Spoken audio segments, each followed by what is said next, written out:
Hello વિદ્યાર્થી મિત્રો, કેમ છો? આજે આપણે મિશન સિદ્ધત્વમાં પરીક્ષા પર્વની ગુરુચાવીમાં વિષય બાયોલોજીમાં કેટલાક મહત્ત્વના ટોપિક વિશે ચર્ચા કરીશું. મારું નામ જયેન્દ્ર પટેલ. તો ચલો જોઈએ આપણે ચેપ્ટર 1 સપુષ્પી વનસ્પતિમાં લિંગી પ્રજનન. હવે આ ચેપ્ટર ટોટલ તમે જોઈ શકો છો 9 માર્ક્સનું છે. બોર્ડની પરીક્ષામાં આ ચેપ્ટરમાંથી 9 માર્ક્સનું ટોટલ પૂછાશે, જેમાંથી 5 માર્ક્સના MCQ અને બાકીની 4 માર્ક્સની થિયરી. હવે 5 માર્ક્સના MCQ તો કોઈ એમાં ફેરફાર થવાનો નથી, પણ 4 માર્ક્સની જે થિયરી આવવાની છે એમાં એક પ્રશ્ન પણ આવી શકે 4 માર્ક્સનો, અથવા તો બે ગુણના 2 પ્રશ્નો પણ પૂછાઈ શકે. માટે પરીક્ષાની અંદર પેપર સેટર કઈ રીતે પેપર સેટ કરશે એના આધારે નક્કી થાય. અહીંયા ટોટલ આપણને બોર્ડમાંથી એવું કીધેલું છે કે યુનિટ 1 આપેલો છે, એનો ગુણભાર ના બદલાવો જોઈએ. ચેપ્ટરમાં થોડોક ગુણભાર આગો પાછો થશે તો ચાલી જશે, બરાબર, પણ મોટા ભાગે આ રીતે જ પૂછાય છે. ટોટલ 9 માર્ક્સનું ચેપ્ટર, 5 માર્ક્સના MCQ, 4 માર્ક્સની થિયરી. સપુષ્પી વનસ્પતિમાં લિંગી પ્રજનન. હવે આકૃતિ ખાસ મોઢે કરજો. આ ચોપડીની આકૃતિ છે આપણે, તો આ ચોપડીની આકૃતિની અંદર તમે જોઈ શકો છો પુકેસર તંતુ લખીને બેઠા છે. તો આ પુકેસર તંતુની જગ્યાએ એ લોકો ત્યાં આકૃતિ દોરી હશે પેપરમાં, અહીંયા A લખ્યો હશે, દલપત્રની જગ્યાએ B લખ્યો હશે, અને પૂછ્યું હશે કે આકૃતિમાં A અને B શું દર્શાવે છે. આપણે ખાલી નીચે ઓપ્શનમાંથી જવાબ લખવાનો પુકેસર તંતુ અને દલપત્ર, 4 અલગ અલગ ઓપ્શન આપેલા હશે. માટે આકૃતિ ખાસ કરજો, કેમ કે મેક્સિમમ પ્રશ્નો આકૃતિમાંથી ઘણા બધા પૂછાતા હોય છે. હવે આ જે છે આ સ્લાઇડ જે તમને દેખાઈ રહી છે એની અંદર આ ચેપ્ટરમાંથી ટોટલ 16 મુદ્દા આવેલા છે જે મહત્ત્વના છે. પરાગાશય નર પ્રજનન તંત્ર તરીકે ઓળખાય. તો જુઓ, પરાગાશય નર પ્રજનન તંત્ર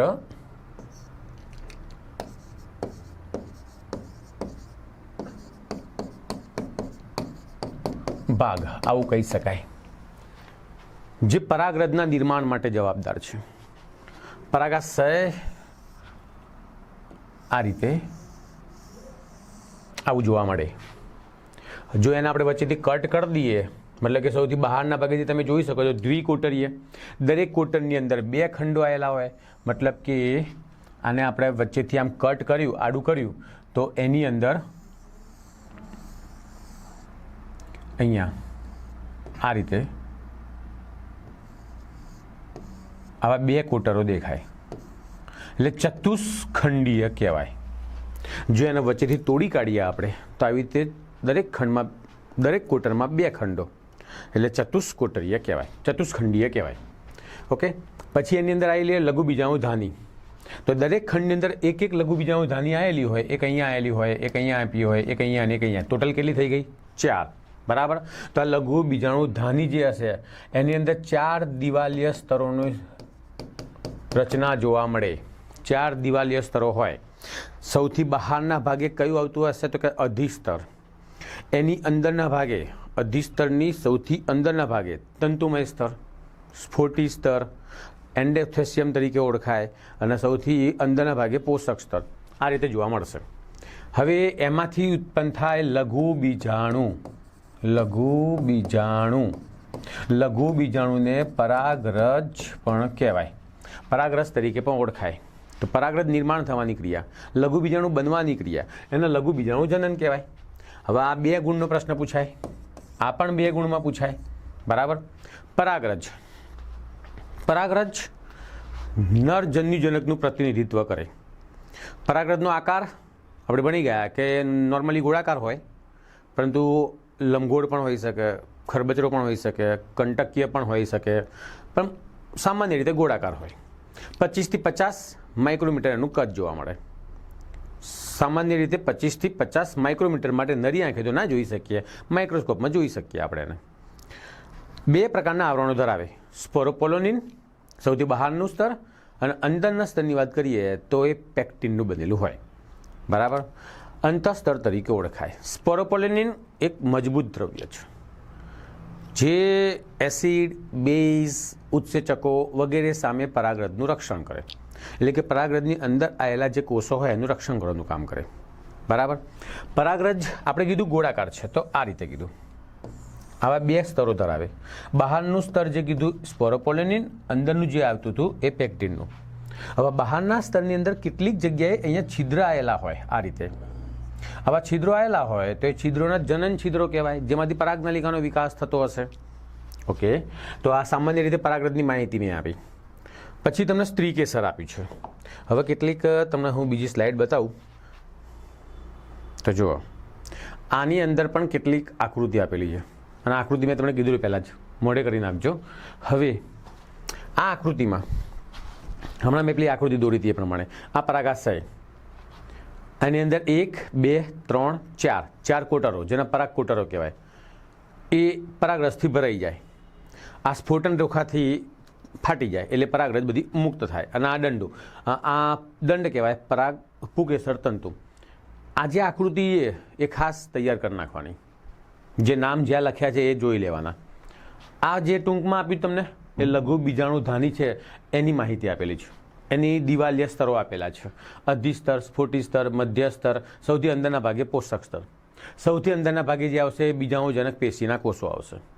પરાગરજ આપણે કીધું ગોળ હોય, તો તમે જોઈ શકો પરાગરજ ગોળ છે. એની અંદર 2 પ્રકારના કોષો, પરાગરજનો વિકાસ થાય એટલે એમાં 2 પ્રકારના કોષો હોય. સૌથી મોટો કોષ વાનસ્પતિક કોષ અને જનન કોષ. બંનેની પ્લોઇડી N હોય, એકીય હોય. પરાગરજની પ્લોઇડી પણ એકીય જ હોય. બરાબર, એટલે પ્લોઇડીવાળા પ્રશ્નો પણ યાદ રાખજો. હવે પરાગરજ જે છે એની જીવિતતા તમને કીધી છે, અલગ અલગ સજીવોમાં અલગ અલગ હોય. જેમ કે ધાન્ય કહીએ, ઘઉં, ચોખા, બાજરી, મકાઈ વગેરેમાં 30 મિનિટ અને કુળમાં મહિનાઓ સુધી જીવિત રહેતી હોય. કેમ કે કોષ છે ને, તો કોષ માટે ચોક્કસ સમય અવધિ હોય. એ ચોક્કસ સમય અવધિ સુધી જે જીવિત રહેતા હશે, પછી કેવા થતા હશે, એ નાશ પામી જતા હશે. માટે આ ખાસ યાદ રાખવાનું છે. એના પછી આ જે સ્લાઇડમાં તમે જોઈ શકો છો, એમાં તમને મહાબીજાણુધાની, જેનું બીજું નામ થાય અંડક, અથવા તો જાયંગ એટલે સ્ત્રી કેસર કહેવાય, ભ્રૂણપૂટ, એની આકૃતિ આપેલી છે. તો આ આકૃતિની અંદર પણ તમારા ખાસ આ જે આપેલી છે ઉધ્વમુખી અંડકનો છેદ, એમાં સૌથી અંદરના ભાગે ભ્રૂણપૂટ બતાવેલું છે. પછી પ્રદેહ એટલે ખોરાકનો સંગ્રહ કરતી રચના, વિપુલ માત્રામાં ખોરાકનો સંગ્રહ કરે. અને જ્યારે આ ભ્રૂણપૂટની અંદર વિકાસ થશે, એ ભ્રૂણપૂટને પોષણ આપવાનું કામ કરે ટૂંકમાં. અંતઃઆવરણો અહીંયા, પછી સૌથી બહારના બાહ્ય આવરણો, જેને આપણે ટૂંકમાં અંડક આવરણો કહીએ, કેમ કે અંડકની આજુબાજુ આવેલા છે માટે અંડક આવરણો. અને એનું કાર્ય શું છે? અંડક આવરણો જે હશે એ રક્ષણ કરવાનું કાર્ય કરે. અંડછિદ્ર અહીંયા અંદરના ભાગે છે. અહીંયા આ તમે જોઈ શકો છો અંડછિદ્ર જે છે, આ અંડછિદ્ર એનું કાર્ય છે પરાગનલિકાને એન્ટર કરાવવાનું. પરાગનલિકાના જે નરજન્યુ હશે એ નરજન્યુ અહીંથી એન્ટર થશે, અહીંથી એન્ટર થાય નરજન્યો જે હશે આ રીતે, અને આની અંદર અહીંયાથી આ રીતે અંદર એન્ટર થાય. બરાબર. અંડનાલ અંડકનું જોડાણ સ્થાન બતાવે. અને બીજ કેન્દ્ર વિકસતા બીજનું ફળ સાથેનું જોડાણ દર્શાવે. બીજ કેન્દ્રનો મતલબ એવો થાય. એની સામેનો જે વિસ્તાર છે અંડછિદ્ર જે કહીએ, એની સામેના વિસ્તારને અંડતલ્યક ધ્રુવ તરીકે ઓળખાય. એક બીજું મહત્ત્વની વસ્તુ એ છે કે આમાંથી પ્રશ્ન પૂછાઈ ગયેલા હતા બોર્ડની અંદર, માટે આ આકૃતિ મોઢે કરવાની છે. બરાબર, દોરવાની નથી. મોટાભાગે દોરીને જ આપતા હોય છે, પણ એક વખતે ખાલી પ્રેક્ટિસ કરી દેજો જેથી પરીક્ષામાં તકલીફ ના પડે. આ જે આકૃતિ આપેલી છે આ તમે આગળ ભણી ગયા છો કે આખી રચના થાય કઈ રીતે. તો જુઓ, આ ભ્રૂણપૂટ છે અને એની અંદર આ એક સેલ આવેલો હોય, આપણે આને કહીશું MMC, મેગાસ્પોરો મધર સેલ, મહાબીજાણુ માતૃકોષ. આની અંદર અર્ધીકરણ થવાનું છે. અર્ધીકરણ થઈને 4 કોષોનું નિર્માણ થાય. 4 કોષોમાંથી કોઈ પણ 3 કોષો કેવા થવાના છે? નાશ પામવાના છે. અને આનો સક્રિય મહાબીજાણુ તરીકે વિકાસ થયો. બરાબર, આ સક્રિય મહાબીજાણુ કહેવાય. અને આ સક્રિય મહાબીજાણુ જે છે એનું 3 વાર સંભાજન થાય. આનું 3 વાર સંભાજન થાય. આ રીતે સંભાજન બોલી રહ્યો છું. બરાબર, પરિણામ શું થશે?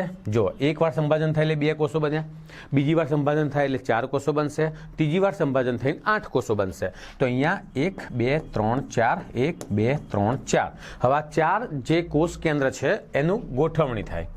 આની ગોઠવણી થવાની છે. તો આ જે 4 કોષ કેન્દ્રો હતા એમાંથી 3 કોષ કેન્દ્રો અહીંયા ગોઠવાઈ જવાના છે અંડ તલ તરફ. આ તલ છેડો છે અને આ છિદ્ર તરફનો છેડો કહીએ આપણે અંડ છિદ્ર તરફનો. બાકીના જે 3 હતા અહીં જોડાઈ જશે, એટલે કે આ રીતે ગોઠવાઈ જશે અને 2 જે વધ્યા એ મધ્યમાં ગોઠવાશે. તો આ રીતે ગોઠવણી થઈ. હવે કોષ દિવાલનું નિર્માણ થાય. એટલે આ કોષ દિવાલનું નિર્માણ થાય એટલે કોષ બની ગયો, આ સેલ બની ગયો. પહેલાં કોષ કેન્દ્ર હતા, આને કહીશું પ્રતિધ્રુવીય કોષો. જોઈ લો, આને શું કહેવાતું હશે? પ્રતિધ્રુવીય કોષો. એના પછી અહીંયા જે કહીએ 2 સહાયક સેલ કહેવાશે. કોષ દિવાલ બને એટલે અને એક અંડકોષ બને. તો આ રચના બની, જેને અંડ પ્રસાધન કહીશું આપણે. MCQ બને. અંડ પ્રસાધનમાં કયા કયા કોષોનો સમાવેશ થાય? તો 2 સહાયક કોષો છે, 2 સહાયક કોષો અને અંડકોષની સંખ્યા કેટલી આવતી હશે? 1, જે આકૃતિમાં તમે જોઈ શકો છો. અને વચ્ચેના ભાગે જે આ છે સેલ એક જ કહેવાશે, સેલ એક જ કહેવાશે, પણ 2 કોષ કેન્દ્રો ધરાવતો હશે. બરાબર? માટેનું નામ પડી ગયું. કોષ કેન્દ્રનું નામ કહે તો ધ્રુવીય કોષ કેન્દ્ર અને સેલ કહે તો ધ્રુવીય કોષ. હા, આ બધાની પ્લોઇડી N. પ્લોઇડી એટલે રંગસૂત્રની સંખ્યા. N આવશે, અડધી હોય. આની અંદર 2N થશે. કેમ? કેમ કે 2 કોષ કેન્દ્રો આવેલા છે માટે એને 2N તરીકે ઓળખાશે. તો આ રીતે ભ્રૂણપૂટનું નિર્માણ થાય. પુખ્ત ભ્રૂણપૂટ હોય ને એમાં 7 કોષીય રચના અને 8 કોષ કેન્દ્રો જોવા મળે છે. આ પ્રશ્ન પૂછાઈ ગયેલો હતો બોર્ડમાં, ગુજકેટમાં અને નીટમાં પણ. નીટમાં તો બેઠી લાઈન પૂછેલી હતી આ રહી કે પુખ્ત ભ્રૂણપૂટની અંદર કેટલા સેલ જોવા મળતા હોય. સેલ કીધા તમને તો સેલ કીધા હોય તો 7, કોષ કીધા હોય તો 7 અને કોષ કેન્દ્ર કહે તો 8. તમને એની અંદર નીચે ઓપ્શન લખેલા જ હતા. બરાબર? એટલે 7 અને 8 યાદ રાખી લેજો. ઓકે, આગળની સ્લાઇડમાં જઈએ આપણે. હવે બીજો એક મહત્વનો મુદ્દો, પરાગનયન. આપણે ટૂંકમાં જ જે આખું ચેપ્ટર છે એનું વાત કરી દઈશું, કેમ કે 15-20 મિનિટની અંદર આખું ચેપ્ટર તો પૂરું ના થાય, પણ મહત્વના કેટલાક મુદ્દા લઈ લઈશું આપણે. તો પરાગનયન. પરાગનયનનો મતલબ શું થાય? એક પુષ્પની પરાગરજને બીજા પુષ્પના સ્ત્રી કેસરના પરાગાસન ઉપર લઈ જવાની ક્રિયા, એને પરાગનયન કહેવાય. પરાગનયનના મુખ્ય 2 પ્રકાર હોય, સ્વપરાગનયન, પરપરાગનયન. સ્વપરાગનયનની અંદર પાછા 2 પ્રકાર, સ્વફલન અને ગેટનગોમી. તો તમે આ સ્લાઇડમાં જોઈ લો, અહીં સ્વફલન દર્શાવ્યું છે. જો નંબર 1 સ્વફલન ઓટોગેમી તરીકે ઓળખાય અને ગેટનગોમી. આ સ્વપરાગનયન ના કહેવાય. સ્વફલનનો મતલબ શું થાય? એ જ પુષ્પની પરાગરજ એ જ પુષ્પ પર પડશે સ્ત્રી કેસરની અંદર, માટે એને સ્વફલન કહેવાય. ગેટનગોમીનો મતલબ શું થાય? છોડ એક હોય, વનસ્પતિ એક હોય, પુષ્પ અલગ અલગ હોય, તો એને ગેટનગોમી તરીકે ઓળખાય. જ્યારે ઝેનોગોમી મતલબ કે પરવસનો મતલબ એવો થાય કે પુષ્પ અલગ અલગ ઉપરાંત છોડ પણ અલગ અલગ. હા, જાતિ એક હોય, જાતિ એક જ આવે. ચીકુ હોય તો ચીકુની પરાગરજ ચીકુમાં જ કામમાં આવે. સફરજન તો સફરજનની અંદર. બરાબર? ચીકુ અને સફરજન જે હશે એને ઝેનોગોમી ના કહેવાય. હા, પરાગરજ જઈ શકતી હોય કીટકો દ્વારા, પણ ફલનની ક્રિયા ના થાય. જાતિ એક જોઈએ. બરાબર? તો આના માટે જોઈએ વાહકો, કેમ કે પરાગરજ જાતે તો જાય નહીં. સ્વપરાગનયનમાં કેવું હતું કે ભાઈ એની અંદર વાહકોની જરૂર ના પડે સ્વફલનની અંદર, કેમ કે પુષ્પ જે પરાગરજ ઉત્પન્ન કરશે એ એમાં જ પડી જશે. પરંતુ અહીંયા પરવસની અંદર, ઝેનોગોમીની અંદર, પરપરાગનયનની અંદર વાહકોની જરૂર પડે, કેમ કે પરાગરજ એક પુષ્પમાંથી, એક છોડમાંથી, એક વનસ્પતિમાંથી બીજી વનસ્પતિ પર લઈ જવાની છે. તો લઈ જવા માટે વાહકોની જરૂર પડતી હોય, તો એ વાહકો તરીકે આપણને ખબર જ છે કે એ વાહકોમાં કોના વપરાતા હશે? અજૈવિક અને જૈવિક. અજૈવિક એટલે જેનામાં જીવ ના હોય તે, પવન અને પાણી. આ 2 જ છે, આ 2 જ મોઢે કરવાના છે. અને પ્રાણીઓ, જૈવિકની અંદર પ્રાણીઓ. પ્રાણીઓમાં કીટકો પણ આવી શકે, પ્રાણીઓમાં મોટા પ્રાણીઓ પણ આવી શકે, કર્તનશીલ પ્રાણીઓ પણ આવી શકતા હશે. બરાબર? ફૂદા જે કહીએ આપણે એ પણ એની અંદર આવી શકતા હશે. મધમાખી સૌથી પ્રભાવી, કીટકોની અંદર સૌથી પ્રભાવી મધમાખી તરીકે ઓળખાય પરાગનયનની ક્રિયા કરવી હોય તો. તો આ ટૂંકમાં છે પરાગનયન માટેના વાહકો. ચોપડીની અંદર પવન અને પાણી, એમાં MCQ મેક્સિમમ પૂછાય છે, માટે એને બરાબર મોઢે કરી નાખજો. એમાં જો તમારે મોઢે કરવું જ હોય તો પાણી માટેનું મોઢે કરજો. પ્રાણીઓ પણ જે આપેલા છે, જેમ કે સુરણ છે, તો એની અંદર પછી એક યુક્કા વનસ્પતિ છે. સુરણમાં માખી દ્વારા, યુક્કામાં કોઈ ફૂદા દ્વારા ચોક્કસ પ્રકારનું પરાગનયન થાય. આ બંનેની વચ્ચે સહજીવન જોવા મળતું હોય, સહપરોપકારિતા તરીકે પણ ઓળખાય. કે એમને એકબીજાના જીવન વગર ચાલે નહીં. ફૂદાના સુરણ વગરના યુક્કા વગર ના ચાલે અને યુક્કા વનસ્પતિના ફૂદા વગર ના ચાલતું હોય. બંને એકબીજાના હાજરીમાં જ પોતાનું જીવન પૂરું કરી શકતા હોય. હવે સપુષ્પી વનસ્પતિમાં લિંગી પ્રજનન આગળનો એક ટોપિક. આ 4 ગુણનો પ્રશ્ન પૂછી શકાય.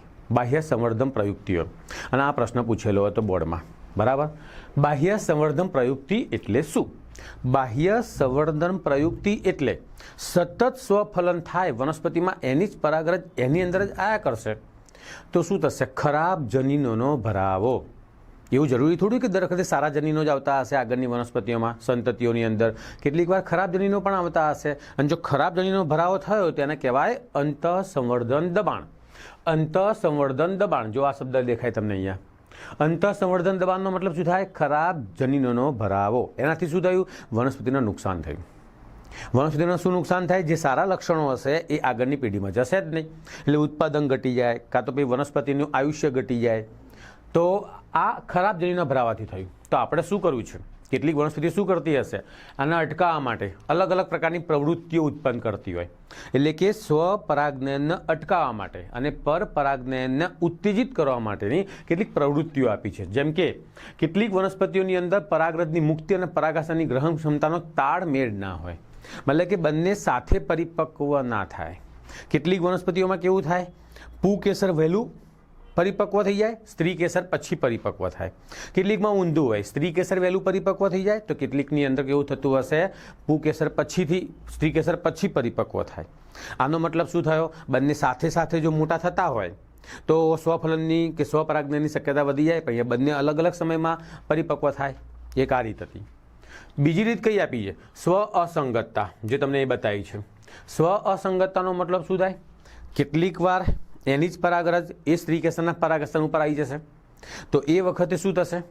એ સ્ત્રી કેસરનું પરાગાશન એને ઓળખી જશે અને એનો પરાગનલિકાનો વિકાસ ના થવા દે, મતલબ કે પરાગરજનું અંકુરણ જ ના થવા દે. તો એને કહેવાય સ્વ અસંગતતા. એક જનીનિક ક્રિયાવિધિ છે, ખાસ યાદ રાખજો. આ MCQ છે, જનીનિક ક્રિયાવિધિ કહેવાય. આ શબ્દ તમે જોઈ શકો છો, એ આના માટે જ છે. કેમ કે જનીનો સરખા હોય ને, વનસ્પતિનું પુષ્પ એક, વનસ્પતિ એક, માટે જનીનો સરખા આવશે, એટલે એના કારણે એ સ્વપરાગનયન અટકી જશે, પરાગરજનું અંકુરણ અટકી જશે. ઓકે. આના સિવાય બીજું કંઈ? તો કેટલીક એક સદનની વનસ્પતિ હોય, કેટલીક દ્વિસદનની વનસ્પતિ હોય. એક સદનની દ્વિસદનની વનસ્પતિની અંદર પણ સ્વપરાગનયન અટકાઈ શકાય, ગેટનો ગોમી અટકાઈ શકાય. હવે અહીંયા ધ્યાનથી સાંભળજો. એક લિંગી પુષ્પો ઉત્પન્ન કરવા માટે જો નર અને માદા બંને પ્રકારના પુષ્પો એક જ વનસ્પતિ ઉપર ઉગતા હોય, એટલે કે એક જ વનસ્પતિ છે, ઉપરના ભાગે નર પુષ્પ છે, નીચેના ભાગે માદા પુષ્પ છે, તો આવી વનસ્પતિને એક સદની કહેવાય. નર અને માદા પુષ્પ અલગ અલગ હોય, સ્થાન પણ અલગ અલગ હોય, પણ વનસ્પતિ એક હોય, માટે એને એક સદની કહેવાય. સ્વફલન અટકી જાય, ગેટનો ગોમી ના અટકે. ગેટનો ગોમીનો મતલબ શું થાય? એ જે ઉપરનું પુષ્પ હતી એની પરાગરજ નીચેના પુષ્પ ઉપર આવી. વનસ્પતિ એક છે પણ પુષ્પ અલગ અલગ છે, તાનો ગેટનો ગોમી કહેવાય. એ અહીંયા ના અટકી શકે એક સદનીમાં. દ્વિસદનીમાં શું થાય? સમજી લો કે એક આ વનસ્પતિ છે અને બીજી આ વનસ્પતિ છે. આની અંદર ફક્ત નર પુષ્પ છે, આમાં ફક્ત માદા પુષ્પ છે, તો સ્વફલન અને ગેટનો ગોમી બંને અટકી ગયું. તો આને કહેવાશે દ્વિસદની વનસ્પતિઓ. બરાબર. તો એક આ મહત્વનો ટોપિક પતી ગયો. એના પછી પરાગ સ્ત્રીકેસરના આંતરક્રિયાઓ આપેલી છે, પરાગ સ્ત્રીકેસરના આંતર સંબંધો આપેલા છે. આ પણ 4 ગુણનો પ્રશ્ન હતો. મે બી કદાચ ગઈ સાલે જ પૂછેલો હતો, આ લોકોએ બોર્ડની અંદર પૂછાયેલો હતો. સ્ત્રીકેસરના સંબંધોનો મતલબ શું થાય? પરાગનયન થયું. પરાગનયન થાય એટલે શું થાય? વનસ્પતિની જે પરાગરજ હતી એ ઉડતી ઉડતી વનસ્પતિના પરાગાસન ઉપર પહોંચી. હવે પરાગાસન એને ઓળખી જશે કે આ પરાગરજ પોતાની છે કે બીજી વનસ્પતિની છે, તો સંગત છે કે અસંગત છે, એના આધારે એના અંકુરણ કે અટકાઈ દેશે. અંકુરણની જે ક્રિયા હોય, એટલે કે પરાગનલિકાનો વિકાસ ના થવા દે, એને કહેવાય પરાગ સ્ત્રીકેસરના આંતર સંબંધો. કૃત્રિમ સંવર્ધન એ પણ મહત્વનો ટોપિક છે, 3 માર્ક્સમાં પ્રશ્ન પૂછાય છે. કૃત્રિમ સંવર્ધનનો મતલબ એવો થાય ઈચ્છિત લક્ષણોનો સમન્વય. એક જ વનસ્પતિની અંદર આપણને જોઈતા બંને લક્ષણો લાવવાના છે, તેના અંદર કૃત્રિમ સંવર્ધન કહેવાય. જાતિ એક હોય, ચીકુની જ 2 વનસ્પતિઓ છે, એક વનસ્પતિની ચીકુ હોય એમાં મોટા ચીકુ આવે છે, પણ એનો સ્વાદ એટલો બધો છે નહીં. બીજી વનસ્પતિ જે ચીકુડી કહીએ આપણે, એમાં પણ ચીકુ જ આવે છે, પણ નાના ચીકુ છે, પણ એનો સ્વાદ જોરદાર છે. તો હવે આપણે શું કરવું છે? બંને વનસ્પતિનું સંકરણ કરાવવું છે. અને પરિણામે નવી વનસ્પતિ ઉત્પન્ન કરવી છે. જે નવી વનસ્પતિ ઉત્પન્ન થશે ને એની અંદર બંને લક્ષણો જોવા મળશે. ચીકુનું કદ પણ મોટું હશે, સ્વાદ પણ સારો હશે, એટલે કે પોષક દ્રવ્યનું મૂલ્ય પણ સારું હશે. બરાબર. તો એના માટે શું કરવાનું? આ પદ્ધતિ જેમાં ઇમેસ્ક્યુલેશન અને બેગિંગ આ બે સરસ મજાના શબ્દો આવે છે. ઇમેસ્ક્યુલેશન એટલે વંધીકરણ, મતલબ કે પુકેશનો દૂર કરવું. બેગિંગની મતલબ શું થાય? જે પરાગાસન હોય એની ઉપર કોથળી લગાવી દેવાની, એને કહેવાય બેગિંગની ક્રિયા. તો એ બે ટોપિકના આધારે આખું આ લખેલું છે. તો સરસ મજાનો ટોપિક છે એ પણ. બેવડું ફલન. બેવડું ફલન એટલે શું? આ આગળ આપણા ધોરણ 11માં પણ આવી ગયેલું હતું. બેવડું ફલનનો મતલબ એવો થાય, જો અહીંયા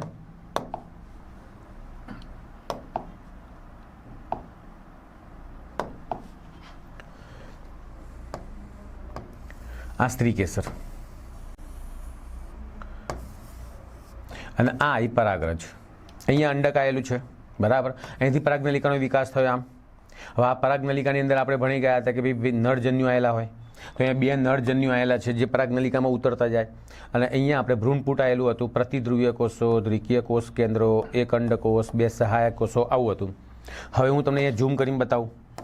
જો તો અહીંયા આ પ્રતિધ્રુવીય કોષો, અહીંયા કોણ આવેલા હતા? ધ્રુવીય કોષ કેન્દ્રવાળું. એ તમને આકૃતિમાં બતાવેલું છે. પણ એ આખી ક્રિયા થઈ ગયા પછીની આકૃતિ છે. અહીં બે સહાયક કોષો છે અને અહીંયા અંડકોષ છે. આ આવી પરાગનલિકા. હવે પરાગનલિકાનો આગળનો છોડો બંધ હોય, એમાં બે નરજન્યુ હોય. પછી પરાગનલિકાનો આગળનો છોડો તૂટી જાય, બે નરજન્યુ કોઈ પણ એક સહાયક કોષોના કોષરસમાં પહોંચી જાય. હવે એ આકૃતિ ફરીથી અહીંયા જુઓ, અહીં બતાવું છું. પ્રતિધ્રુવીય કોષો તો એમને એમ જ રહેવાના, આ પણ એમને એમ રહેવાનો. બરાબર. પણ અહીંયા બે સહાયક કોષોનું વિઘટન થઈ ગયું હશે એટલે અહીંયા અંડકોષ આવી ગયેલો છે. અને જે પરાગનલિકા હતી એના એક નરજન્યુ અહીં જોડાઈ ગયો, એક નરજન્યુ અહીં જોડાઈ ગયો. તો તમે ધ્યાનથી જુઓ, એક કોષ કેન્દ્ર, બે કોષ કેન્દ્ર અને 3 કોષ કેન્દ્રો ભેગા થયા. માટે આના આપણે 3N કહીશું, PEN કહીશું, પ્રાઇમરી એન્ડોસ્પર્મ ન્યુક્લિયસ. જ્યારે અહીંયા યુગ્મનજનું નિર્માણ થાય જેના 2N કહીશું. જોઈ લો, અહીંયા આપેલા છે યુગ્મનજ, ફલિતાંડ. અને આ PEN કહેવાય. PENમાંથી પછી કોણ બનતું હશે? વારંવાર વિભાજન થવાથી PEC બનશે, પ્રાઇમરી એન્ડોસ્પર્મ સેલ બની જશે. આ થયું બેવડું ફલન. એક સાથે બે અલગ અલગ જગ્યાએ ફલન થયું. જે આવૃત બીજધારીની શું કહેવાતી હશે? લાક્ષણિકતા કહેવાય. બરાબર. ઓકે.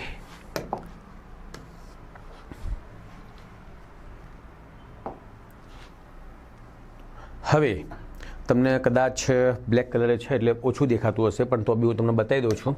અહીંયા કયો શબ્દ લખ્યો છે? તો અહીંયા ભ્રૂણપોષ શબ્દ લખેલો છે. બરાબર. અહીંયા શબ્દ લખ્યો છે ભ્રૂણપોષ. ઓકે, હું લખી દઉં. આ એક ટૂંક નોંધ છે, સરસ મજાની છે. 3 માર્ક્સનો પ્રશ્ન છે. અને આ ભ્રૂણ છે. આ 4 ગુણનો પ્રશ્ન છે. આ બંને મોઢે કરી નાખજો. ભ્રૂણપોષ એટલે શું? ભ્રૂણપોષનો મતલબ શું થાય? તો જ્યારે આપણે પેલું કીધેલું કે જ્યારે પ્રાથમિક ભ્રૂણપોષ કોષ હોય, PEC હોય, એ વારંવાર વિભાજન થઈ સતત કોષોનો સમૂહ બનાવ્યા કરે, તો એમાંથી જે નિર્માણ થયું એને ભ્રૂણપોષ કહેવાય. શબ્દ છૂટો પાડો. ભ્રૂણપોષ, ભ્રૂણના પોષણ આપતી રચના. આવૃત બીજધારીની અંદર આવું જોવા મળે. ભ્રૂણના પોષણ આપતી રચના કહેવાય. કેટલાક બીજની અંદર ભ્રૂણના વિકાસ દરમિયાન વપરાઈ જાય માટે એના ભ્રૂણપોષી કહેવાય. જ્યારે કેટલાકની અંદર ભ્રૂણનો વિકાસ થઈ ગયો હોય છતાં પણ તે જોવા મળતી હોય તો એને કહીશું આપણે ચિરલગ્ન ભ્રૂણપોષ જોવા મળતી હોય. ઉદાહરણ તરીકે નારિયેળનું પાણી આપેલું છે. બરાબર. એ એની અંદર જોવા મળશે. જે પાણી છે એને મુક્ત કોષ કેન્દ્રીય ભ્રૂણપોષ તરીકે ઓળખાણ આપેલી છે.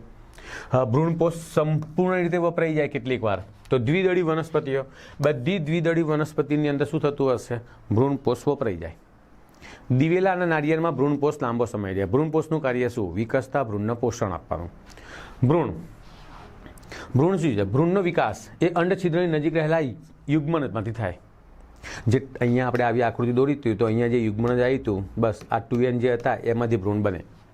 હવે આ ભ્રૂણ જે હશે એક દળી હોય કે દ્વિદળી હોય, શરૂઆતની બધા અવસ્થા સરખી હોય. તો શરૂઆતની જે અવસ્થા હોય છે પૂર્વ ભ્રૂણ, એના પછી ગોળાકાર, હૃદયાકાર, પુખ્ત ભ્રૂણ, એ બધી અવસ્થાઓ સરખી આવે. આપણી પાસે કેટલા બીજ છે? 2, એક દળી, દ્વિદળી. તો બંનેની અંદર ભ્રૂણ વિકાસ થોડોક અલગ અલગ દર્શાવે. જોઈ લો, લાક્ષણિક દ્વિદળી અને એક દળીનો ભ્રૂણ. થોડોક બંનેમાં ફરક પડતો હોય.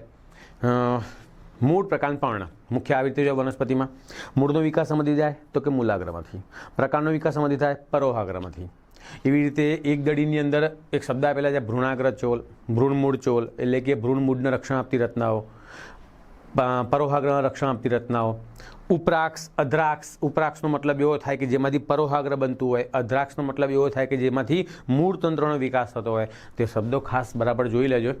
એવું હોય તો આના તમે સ્ક્રીનશોટ પાડતા રહેજો, કાં તો પછી છેલ્લે જો શક્ય હશે તો આ જે પીપીટી હશે એની પીડીએફ નીચે મૂકી દેવામાં આવશે, કાં તો ભાઈ ચોપડી તો છે જ તમારી પાસે. આ બધું જ એમાં સરસ મજાનું આપેલું છે.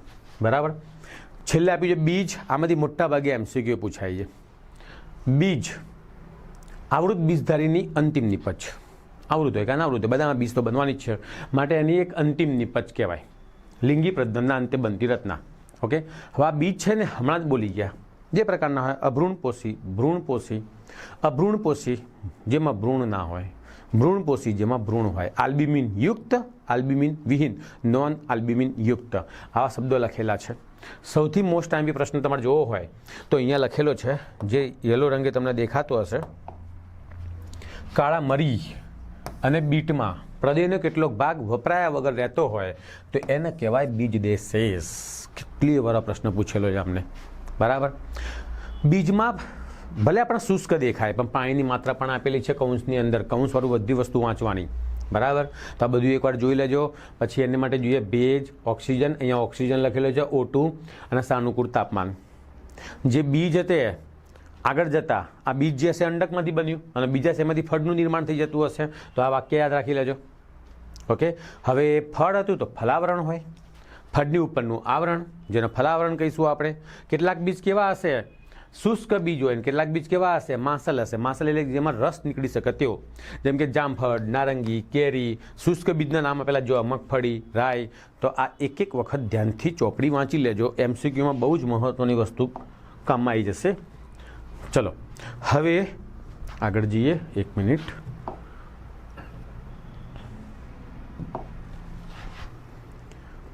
બહુ મહત્વનો બીજો એક શબ્દ અહીંયા આપ્યો છે કે ફળ જે કીધા આપણને, કૂટફળ, સત્યફળ.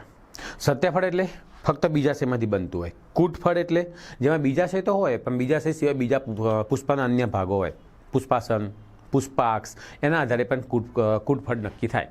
સફરજન, કાજુ, સ્ટ્રોબેરી. ચોપડીના આ 3 નામ મોઢે કરજો. કૂટફળ કહેવાય. બરાબર. કેટલાક ફળ કેવા હશે? કેટલાક ફળની અંદર ફલન જ ના થાય, ફલન વગર જ સીધા ફળ બની જાય, તો એને શું કહેવામાં આવતું હશે? અફલિત ફળ વિકાસ. પાર્થેનો કાર્પિક ફ્રૂટ્સ તરીકે ઓળખાય. એક એમસીક્યુ મહત્વનો છે. બીજ કૃષિનો પાયો કહેવાશે. પછી કેટલાક મહત્વના ટોપિક તમારા ચોપડીમાં આપેલા છે, જેમ કે બીજ 100 વર્ષ કરતાં, જેમ કે આની પણ જીવિતતા હોય ને, જેમ પરાગરજની હોય, તો કેટલાક બીજ 100 વર્ષ કરતાં પણ વધારે જીવતા રહેતા હશે. લ્યુપાઇન નામનું એક બીજ છે જે તમને લખ્યું છે. જો લ્યુપાઇન આર્કટિક્સમાંથી મળ્યું હતું, જે આર્કટિક ટૂંકમાં હતું 10,000 વર્ષથી પણ વધારે સુષુપ્ત અવસ્થામાં જીવતું હતું. 2000 વર્ષ જૂના ખજૂરીના બીજ મળી આવેલા હતા. રાજન હેરલ્ડ, મૃત દરિયો, ઇઝરાયલ બાજુ આવેલો છે, ત્યાં જોવા મળતા બીજ છે જે હજુ પણ ઉગી નીકળેલા હતા. ઓરોબેન્કિયા, સ્ટ્રાઇગા વગેરેમાં પરોપજીવી જાતિઓ છે, બીજા ઉપર આધાર રાખતી સજીવો કહેવાય. એની અંદર ઘણા બધા બીજ જોવા મળતા હશે. બરાબર. તો આ બધી સામાન્ય માહિતી હતી. છેલ્લો ટોપિક છે અસંયોગી જનન અને બહુભ્રૂણતા. અસંયોગી જનન. અસંયોગી જનનનો મતલબ શું થાય?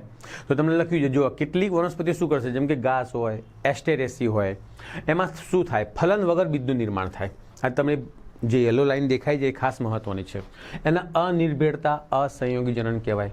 ફલન જ ના થાય, ફલન વગર ફળ બન્યું, પાર્થેનો કાર્પિક. ફલન વગર બીજ બન્યું, અસંયોગી જનન. લિંગી જે પદ્ધતિઓ એની શું કરવામાં આવતી હશે? અહીંયા નકલ કરવામાં આવે. લીંબુ, કેરી જેવી જાતિઓ જે કહીએ આપણે, એની અંદર ઘણું ખરું જોવા મળતું હશે. આ ઉપરાંત પ્રદેહના કેટલાક કોષો પણ બીજમાં રૂપાંતર પામતા હશે. તો કેટલીક વાર શું થાય કે ફળમાં એક કરતાં વધારે બીજ જોવા મળે. નારંગી હોય, નારંગીની અંદર તમે જોઈ શકો છો, મોસંબી હોય વગેરેમાં પણ મળી આવતા હશે એક કરતાં વધારે બીજ. આપણે જે અસંયોગી જનનનો ઉપયોગ ક્યાં કરતા હશું? તો જે સંકર વનસ્પતિ બનાવી હશે એ સંકર વનસ્પતિની અંદર આગળ વિકાસ કરવા માટે, એમાં બીજી કોઈ વનસ્પતિના લક્ષણો ઘૂસી ના જાય એના માટે આપણે એનો ઉપયોગ કરતા હશું. તો એક આ ટોપિક છે, સરસ મજાનો જોઈ લેજો. તો અહીંયા આપણે ખાલી ઓવરવ્યૂ લીધો, મોટું ખાલી ટૂંકમાં ભણી લીધું. મહત્ત્વના ટોપિક કયા હતા એના વિશે ચર્ચા કરી લીધી. ઓકે. તો વિદ્યાર્થી મિત્રો, હવે આપણે મળીશું નેક્સ્ટ વિડીયોમાં આગળના ચેપ્ટરમાં. ત્યાં સુધી આવજો. જય સ્વામિનારાયણ.